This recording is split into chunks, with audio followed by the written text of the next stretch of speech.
Bhagyalakshmi serial இறுதிக்கட்டத்தை நோக்கி போயிட்டு இருக்கு. அண்ட் இந்த சீரியலுடைய கிளைமேக்ஸ் போட்டோவும் இப்ப வெளியாக இருக்கு. அதுல இனியாவுக்கும் ஆகாஷுக்கும் திரும்ப நடக்கிற போட்டோ இப்போ வெளியாக இருக்கு. விஜய் டிவில திங்கள் முதல் வெள்ளி வரைக்கும் இரவு 7 மணிக்கு பாக்யலட்சுமி சீரியல் ஒளிபரப்பாகிட்டு வந்துச்சு. இந்நிலையில விஜய் டிவில ஒளிபரப்பாகிட்டு இருக்க சீரியலுடைய நேரமும் மாற்றி அமைச்சிருக்காங்க. இந்த சீரியல் விரைவில் முடிய இருக்கிறதுனால இந்த சீரியலுக்கு மாற்றா எந்த சீரியல் ஒளிபரப்பாகணும் ஃபேன்ஸும் ஆவலுடன் காத்துட்டு இருக்காங்க. அதே மாதிரி தங்கமகள் சீரியலும் விரைவில் நிறைவடைய இருக்கு.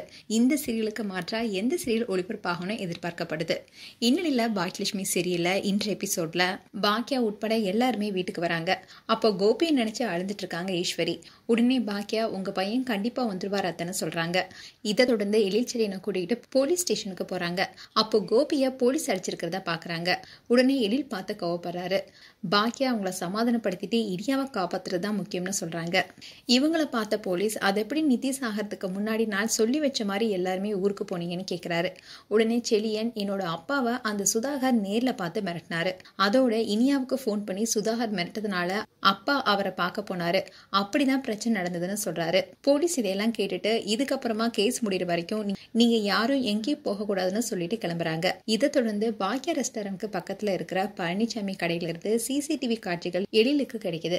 அத குடும்பத்தோட உட்காந்து பார்க்கும்போது சுதாகர் அங்க இருப்பது தெரிய வருது. அதோட இனியா ரெஸ்டாரண்ட்டுக்குள்ள போன சமயத்துல சுதாகரோடைய பிஏவும் உள்ள இருந்தது தெரியுது. இதை பார்த்த பாக்யலட்சுமி குடும்பத்தினர் அனைவருமே அதிர்ச்சி அடைகிறாங்க. சோ கதைப்படி நிதிஷ் இனியா கொலை செய்யலன்னு நிரூபிக்கப்படும். அண்ட் கிளைமேக்ஸ் எபிசோட்ல இனியாவுக்கும் ஆகாஷுக்கும் திரும்ப நடைபெறுது. இதுதான் கதையோட முடிவா இருக்கு. மேலும் பாக்யலட்சுமி சீரியல் குறித்து உங்களுடைய கருத்துக்களை கமெண்ட் செக்ஷன் சொல்லுங்க. இது போன்ற வீடியோஸை பார்க்க நியூஸ் தமிழ் கிட்ஸ் சேனலை சப்ஸ்கிரைப் பண்ணுங்க. மறக்காம நோட்டிபிகேஷன் பட்டனை கிளிக் பண்ணுங்க.